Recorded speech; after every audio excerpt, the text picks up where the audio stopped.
त्यानंतर पहा पुढील प्रश्न आता काय आहे, या संख्येतील अधोरेखित अंकाच्या दर्शनी किमतीतील फरक किती असेल.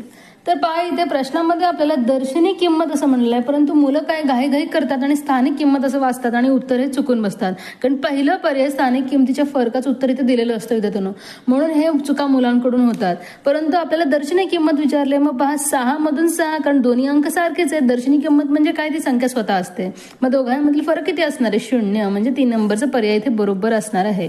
पुढे प्रश्न पाहता, तर या संख्येतील सर्व अंकाच्या दर्शनी किमतीची बेरीज किती असेल. पुन्हा दर्शनी किंमत म्हणलेलं आहे, म्हणजे फक्त या दिलेल्या संख्येतील अंकांची आपल्याला बेरीज करायची आहे. मग पहा 6 आणि 4 10, त्यानंतर 5 आणि 3 8, 8 आणि 8 16 आणि 17, आणि 10 आणि 17 किती होते, 27 होते. म्हणजे बेरीज किती असणार आहे, 27. 4 नंबरचा पर्याय इथे योग्य असणार आहे. 17,500 या संख्येतील शतक स्थानी असणाऱ्या अंकाची स्थानिक किंमत पुढीलपैकी कोणती असेल. आता म्हणलेलं आपलं स्थानिक किंमत, मग आधी आपल्याला 17,500 म्हणजे किती हे आपल्याला लिहिता आलं पाहिजे नीट व्यवस्थित.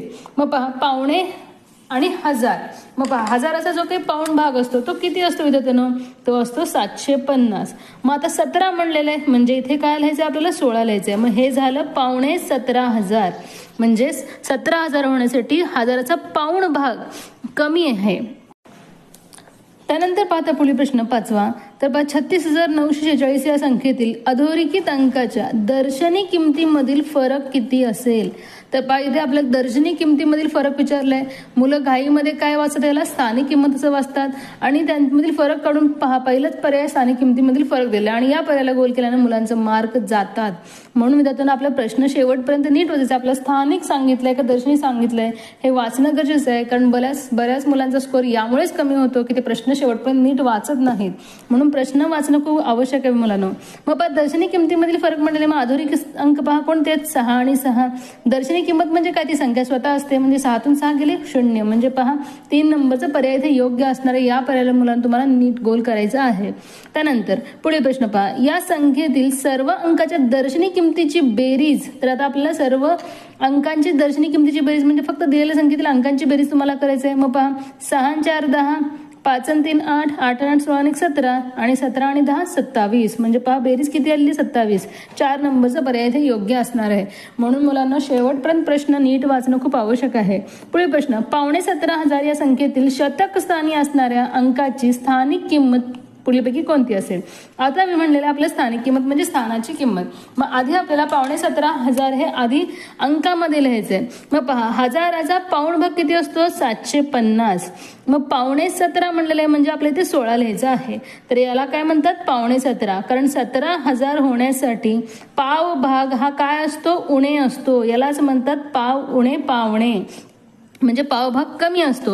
कारण यामध्ये 250 मिळवलं तर ते 17,000 होतं, म्हणून याला 17,500 16,750ला म्हणतात.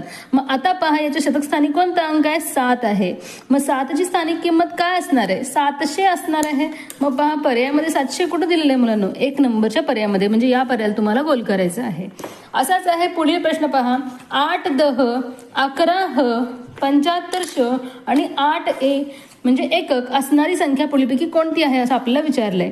मग पहा 8 10 म्हणजे काय, 8 10,000, 10 म्हणजे 10,000, म्हणजे पहा आपल्याला किती शून्य लावायचे मुलांनो, 4 शून्य लावायचे आहेत, म्हणजे 80,000 झालं. 11 ह म्हणजे काय, 11,000, मग 1000 मध्ये 3 शून्य येतात, म्हणजे हेच शून्य आपल्याला लावायचे आहेत. त्यानंतर 75 शतक म्हणजे 100, म्हणजे 2 शून्य आपल्याला लावायचे पुढे, आणि 8 ए म्हणजे एकक, म्हणजे पुढे काहीच नाही. मग आता पहा ही संख्या आपल्याला शोधायची आहे, म्हणजे आधी आपल्याला यांची बेरीज करायची आहे. मग बेरीज करताना पहा एककांमध्ये 0 येणार आहे.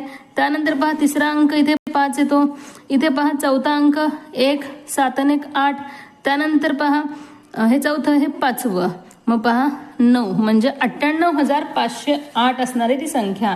मग पहा 98,508 संख्या पहा कुठे दिलेली आहे, 4 नंबरच्या पर्यायामध्ये दिलेली आहे. 8 10 पहिला जर नीट नाही वाचलं, तुम्ही नीट बेरीज नाही केला तर तुमचं उत्तर चुकू शकतं मुलांनो. मग पहा हे येईल का, नाही येणार, म्हणून आपल्याला काळजीने हे करायचं आहे. त्यानंतर आता पुढील प्रश्न पाहता, या संख्येतील 4 या अंकाची स्थानिक किंमत 8 या अंकाच्या स्थानिक किमतीच्या किती पट आहे. आता असंही प्रश्न जे असतं ते रिपीट होणारा प्रश्न असतं अशा प्रकारचा, आणि मुलांना अशा प्रश्नामध्ये गोंधळ होतो की कोणतं कसं काढायचं हे पट. तर आता पहा विद्यार्थ्यांनो, आपल्याला सांगितलं काय आहे, 4 या अंकाची स्थानिक किंमत म्हणलेली आहे. मग 4ची स्थानिक किंमत किती असणार आहे? 400, कारण तो शतकाच्या घरामध्ये. आणि 8 या अंकाची स्थानिक किंमत किती असणार आहे? 8च असणार आहे, कारण तो एककाच्या घरामध्ये आहे. स्थानिक किमतीचा किती पट आहे? 8च्या किती पट हे 400 आहे असं आपल्याला विचारलंय. म्हणजे 8च्या किती पट असं विचारलंय, म्हणजे आपल्याला गुणाकारमध्ये उत्तर काढावं लागेल. मग हे काढण्यासाठी आपल्याला भागिले 8 करायचंय.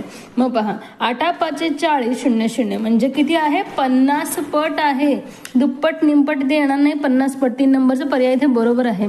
दुप्पट म्हणजे गुणिले 2 आणि निमपट म्हणजे भागिले 2 असतं विद्यार्थ्यांनो. निमपट म्हणजे अर्धा जो काही व्हॅल्यू आहे त्याला आपण निमपट म्हणतो मराठीमध्ये.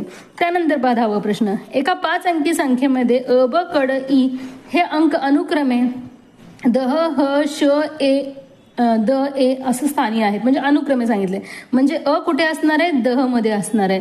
म्हणजेच काय? 10,000. 10,000 अ पहा कुठे दिलंय? इथे या ठिकाणी दिलंय. इथे 1,000 दिलंय, म्हणजे हे पर्याय कॅन्सल करून टाका. त्यानंतर पहा पुढे काय सांगितलेलं आहे? ब कुठे आहे? 1000 स्थानी. म्हणजे 1,000 ब पहा इथे आहे. हे तर कॅन्सल केलं आपण, हेही कॅन्सल होणार आहे आता, कारण 100 ब सांगितलं नाही आपल्याला. त्यानंतर 1,000 ब. त्यानंतर क पहा कुठे सांगितलं? शतक. म्हणजे 100 क असायला हवं. 100 क इथे आहे, इथे 1,000 क आहे. म्हणजे हेही पर्याय कॅन्सल झालं. राहिला एकच पर्याय, यालाच तुम्हाला गोल करायचं आहे. तर असे कन्फ्यूज होणारे जे क्वेश्चन असतात आपल्याला असे टप्प्याटप्प्याने सॉल्व्ह करायचे असतात मुलांना. त्यानंतर पाहता 11वा प्रश्न, या संख्येतील सर्व अंकाच्या स्थानिक किमतीची बेरीज किती होईल? तर पहा, स्थानिक किमतीची बेरीज आपल्याला विचारलंय.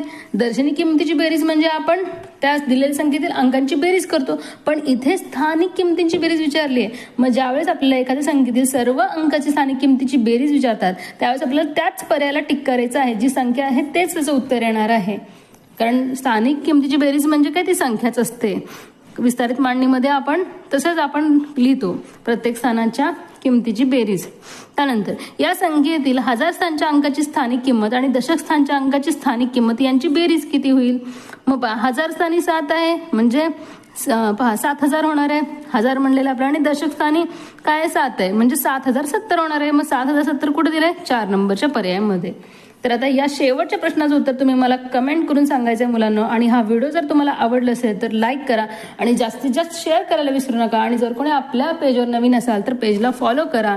आणि स्कॉलरशिप इयत्ता 4थीचे जर इंग्रजी माध्यमाची तुमची मुलं असतील तर पहा विद्यार्थ्यांनो, मी त्यासाठी कोर्स बनवलेला आहे इंटेलिजन्सचा आणि मॅथ्सचा सेपरेट कोर्स. ते तुम्हाला आपल्या ॲपमध्ये मिळून जाईल. आणि जो मी 2 दिवसापूर्वी शेअर केला होता, माहिती त्याची शेअर केली होती. आणि आपला ॲपचं जर लिंक हवा असेल तर तुम्ही मला लिंक असं कमेंट करा, तुम्हाला मी लिंक पाठवून देईल आणि तिथे त्याचा तुम्ही फायदा घ्या. कारण असंच मी तिथे कोर्समध्ये प्रत्येक क्वेश्चन डिटेल वाईज मी शिकवणार आहे इंग्लिश मिडियमचं. फक्त मराठी मिडियमचे आपण इथे फेसबुकच्या माध्यमातून अभ्यास घेणार आहोत. धन्यवाद.